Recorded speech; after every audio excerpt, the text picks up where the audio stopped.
বিয়েবাড়ির বাজনার আওয়াজ শুনে বোনের আবার শুভদৃষ্টি করার ইচ্ছে জাগলো। দু বোন বেরিয়ে পড়েছি শপিং করার জন্য। আর এটা আমাদের গঙ্গারামপুরের ফোয়ারা মোড়, আমাদের সবার প্রিয় একটা জায়গা। হ্যালো ফ্রেন্ডস, সবাই কেমন আছো জানিও। আর আমিও খুব ভালো আছি। তো দু বোন তো বললাম প্রথমে চলে এসেছি শপিং করতে, আর পৌঁছে গেছি শ্রীশামে, কারণ আজকে আমাদের বিবাহ বার্ষিকী উপলক্ষে শাড়ি কিনতে এসেছি।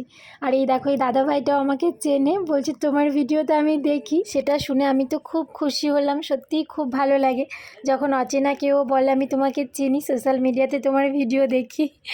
তারপরে শাড়ি পছন্দের পর্ব চলছিল, তো বোন একটার পর একটা আমার গায়ে দিচ্ছিল যে কোনটা আমায় ভালো লাগছে। আমিও বুঝে উঠতে পারছিলাম না। সত্যি বলতে আমি একটু কম দামের মধ্যেই শাড়ি নিতে চাইছিলাম, কারণ শাড়ি খুব একটা পরি না জানো তো, মানে খুব কম শাড়ি পরি। একটা শাড়ি নিয়ে নিলাম, সাথে একটা পাঞ্জাবি।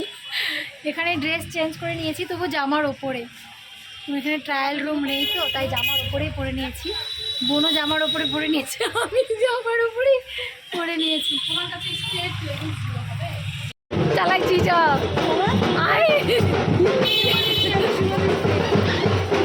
শেষ হচ্ছে না, একটার পর একটা মনে পড়েই যাচ্ছে।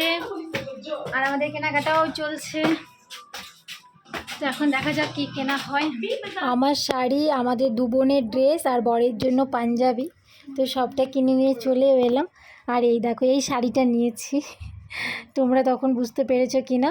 আর মানে কেন জানি না, ভিডিওতে শাড়ির কালারটা একটু অন্যরকম লাগছে, তো এই শাড়িটা নিয়েছি। সাথে ওই পিঙ্ক কালারের একটা ব্লাউজ নিয়েছি। বোন বলছিল এখন নাকি অন্য কালারের ব্লাউজ দিয়েই শাড়ি পরলে বেশি ভালো লাগে। এবার আমি তো শাড়ি খুব একটা পরি না, যে কারণে শাড়ি সম্পর্কে আমার সত্যিই কোনো আইডিয়া নেই। এবার বোন ও সাজায়, ও যেহেতু মেকআপ আর্টিস্ট, পার্টি মেকআপ এমনি মেকআপ সব করে, সেই কারণে ওর একটু আইডিয়াটা বেশি আছে।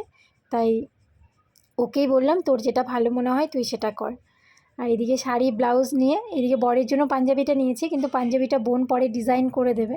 মানে ভীষণ সিম্পল পাঞ্জাবিটা, কিন্তু শাড়ির সঙ্গে এই একটা পাঞ্জাবি ম্যাচিং করছিল, মানে পুরোপুরি ম্যাচ হচ্ছিল না, তারপরেও কিছুটুকু হয়েছে।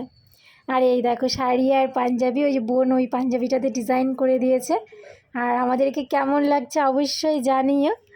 আর এটা হচ্ছে বোন আর আমি যে ড্রেসটা কিনেছিলাম সেই ড্রেসটা পরে, তো কেমন হয়েছে জানিও। অনেকেই জানতে চেয়েছিলে দিদি তোমরা কি ড্রেসটা অনলাইন থেকে কিনেছো? না গো, অনলাইন থেকে কিনিনি, আমাদের বাড়ির এখানে দোকান থেকেই কিনেছি।